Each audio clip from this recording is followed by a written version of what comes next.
Kuna mama anakuanga hapo wa US, sijui anaitwa sijui nani wa elimu. Huyu mama nafikiri anakuanga na kashida. Nimeona sasa akisema hata endelea kusomesha huyo mtoto. Na hakuna mtu alikuwa amemwambia asomeshe huyo mtoto.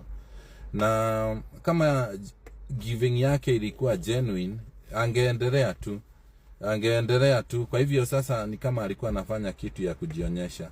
Sisi huwa tunafanya mambo mingi, tuwezi kuwa tunapea mtu plot alafu tukiona ana support kampuni nyingine ama ameuliza swali kampuni nyingine tunamuitisha ile plot. Kwa hivyo hiyo giving yako iko na question mark, na ni vizuri ifike mahali tuabiane ukweli. If you are helping somebody, you help without looking back. Kwa hivyo si kwamba unakuja kusherekea mtu akiwa na shida, watu wanafikiria you are so genuine, lakini ni advantage una take ya shida ya huyo mtu. Na mimi nashindwa hiyo pesa kidogo tu ulitoa ndio inafanya unaumwa.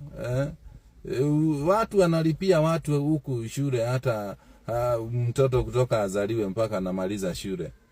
So if you are giving, give genuinely.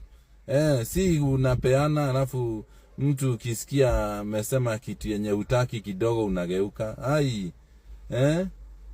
Na nakwambia hii street right, hizi streets watu mtakuja kujua ukweli. I tell you, mtakuja kujua ukweli.